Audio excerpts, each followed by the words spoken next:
খুব সুন্দর একটা জার্মানির দৃশ্য দিয়ে শুরু করলাম আজকের ভিডিওটা। আশা করি আপনাদের অনেক অনেক ভালো লাগবে। আর আমি এই যে রাত্রেবেলা আমার বাবা এই মিষ্টি নিয়ে এসেছে, তো আপনাদের সাথে একটু শেয়ার করি। আসলে সব সময় ভিডিও করতে কিন্তু ভালো লাগে না, মাঝে মাঝে আবার একটু ভিডিও করি।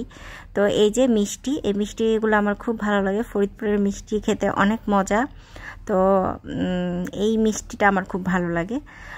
আরও অনেক মিষ্টি আছে, তেঁতুল তলার মিষ্টি। তো যাই হোক, আর এখন আজকে আম্মু পিঠা বানাবে। এই যে নারকেল কুড়ানো হবে, তো এই যে নারকেল কুড়ানো হচ্ছে।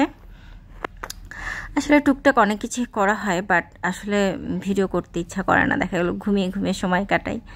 আর এই যে নারকেল কিন্তু কোরানো হয়ে গেছে। আর আমি এলিজাস ব্লগ থেকে চলে আসলাম, এলিজা আক্তার রোমা। আশা করি আপনারা সবাই অনেক অনেক ভালো আছেন।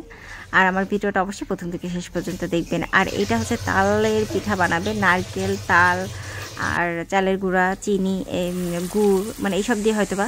তো এই যে পিঠা ভেজে নেওয়া হচ্ছে।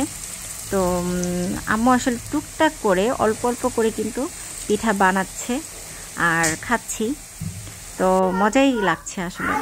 আর যেহেতু এখানে এসে কোনো কাজ করতে হচ্ছে না, এই জন্য আরও বেশি ভালো লাগছে। তো এই তো পিঠাগুলোকে এই পাশে হয়ে গেলে আম্মু যে উল্টে নিয়েছে। আমি আসলে ভিডিও করি আর একটু অন্য পাশে গিয়ে শুয়ে থাকি, আবার দেখা গেলো দৌড় দিয়ে এসে একটু ভিডিও করি। আর এই যে চালের গুঁড়া, এটা আগেই করা ছিল, আমার আব্বু এটা ভাঙিয়ে এনেছিল। তো এটা দিয়ে নাকি সুন্দর পিঠা হয় না, এর জন্য আমরা যে ঢেকিতে চাল ভাঙার জন্য আম্মু দিয়েছে। আর এই যে পিঠা ভাজা হয়ে গেছে, আমরা এখন এখান থেকেই নিয়ে নিয়ে খেয়ে ফেলবো হাতে হাতে করেই। তো এই জন্য আর কি, এই যে আমরা নিচ্ছি আর খাচ্ছি। ওরকম কোনো আসলে ওইভাবে ডেকোরেশন করা হয়নি, আম্মু ভেজে রেখেছে আর নিয়ে নিয়ে খাওয়া হয়ে যাবে। আর এই যে আমরা যে ঢেকিতে চাল গুঁড়া করতে দিয়েছিলাম, মামা নিয়ে এসেছে। আম্মু এখন এই চাল গুঁড়া এগুলাকে প্যাকেট করে করে রেখে দিবে।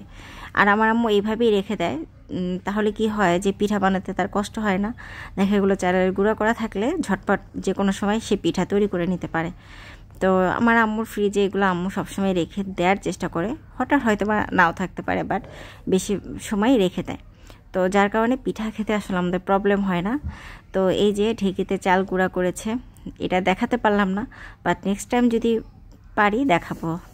আর এই যে আম্মু পিঠা বানানোর জন্য যে পিঠা বানাচ্ছে, আর আমি এই যে ডালিম খাচ্ছি, ডালিম ছুলছি তো আমি নিজে, তাই একটু ভিডিও করলাম। কিন্তু মাঝে মাঝে আম্মু ছুলে দেয়, তখন আসলে ভিডিও করতে ইচ্ছা করে না, নিয়ে দিলে খেয়ে নিই, আসলে ভিডিও আর তখন করা হয় না।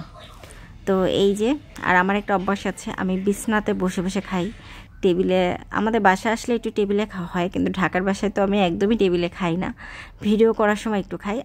এটা কিন্তু দুধকুলি পিঠা হবে, আর এটা আজকে দিব না, কালকে দিব। আর আজকে আপনাদের কাছ থেকে বিদায় নিয়ে নিচ্ছি। আপনারা সবাই ভালো থাকবেন, আল্লাহ হাফেজ।